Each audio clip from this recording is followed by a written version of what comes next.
So is power a game? I don't often like to think in terms of power. I think in terms of human interaction and what sort of is important for people. And for some people, hierarchy is very important and sort of getting up. But there are a lot of people who actually don't care, who just care about doing the right thing for the world, for the company, or for themselves. And the notion that, let's say, power is one big thing is, I think, a flawed one. I think it is much more subtle than that. There could be people that you work with that are basically saying, you know what, I'm very happy with what I'm doing now, and I just want to get sort of home, have a good life, and at the same time enjoy my professional career. There's nothing wrong with that. So you're going to try and influence that person to say, well, I think you need to make this decision because then you'll get higher up in your career. That doesn't work. So again, this is about understanding, and this is about listening, and then saying, what's the right influencing strategy here? And this is not meant as a bad or devious way of thinking. This is about,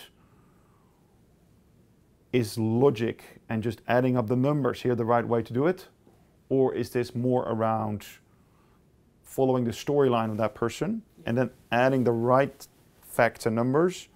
Or is this even at a whole different level, which is, hey, how do I help this person achieve what they want to achieve? Is that manipulating? It's not manipulating. It is just helping people to join the journey that you have been on in the last month. And you cannot expect people to directly understand that journey within 10 minutes. If you take people along the journey and you know what their interests are, and usually it is not so difficult to work with these interests of these different people. But working harder and then being smarter and getting a few extra digits behind the comma in your accuracy of your analysis will not help you. But asking just these stakeholders with, in 9 of the 10 situations, simple questions or simple things that they want to contribute to your situation will help you to be much more successful when the moment is there that the decision needs to be made.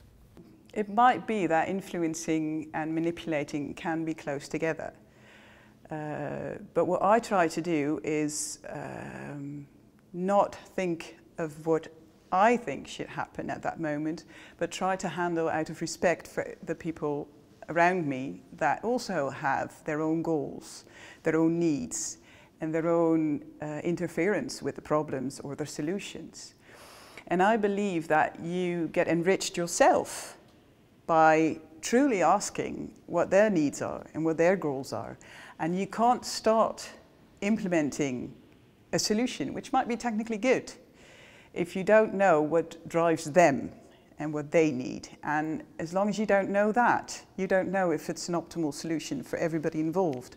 So I try not to think of it as manipulating, but actually think of it as influencing, and influencing by letting them influence me as well. Because it's about knowing what drives people, and especially in my period within climate adaptation, there's people working in certain areas, like Schiedam.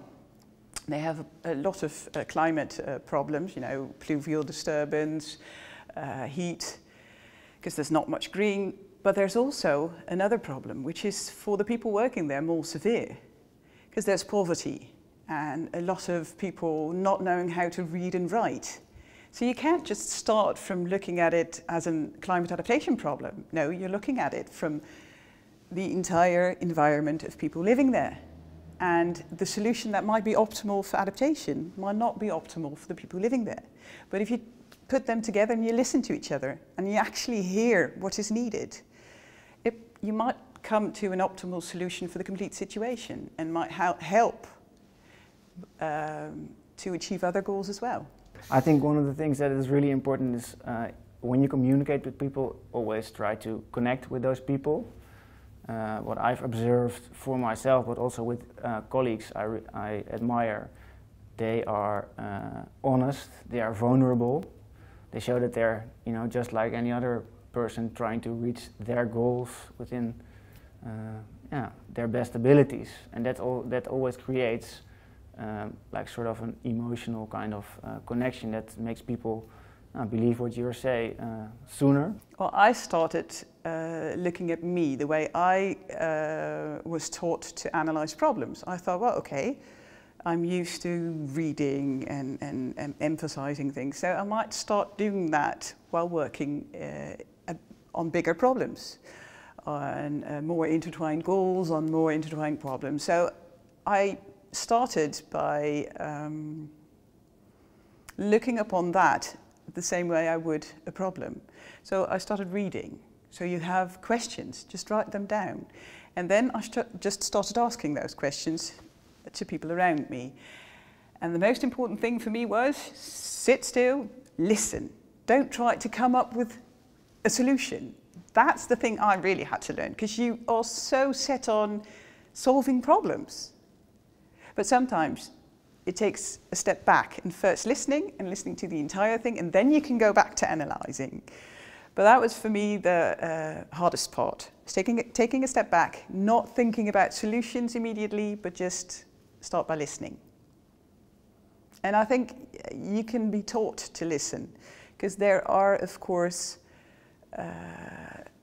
ways and methods you can be taught to ask questions, to listen. And I think it's very well possible that in a course of your university career, that there are teachers who are able to teach you that, professors who are really good at it and have done it, and they can give you little bricks to build your own way of analyzing the intertwined problems and goals of the surroundings.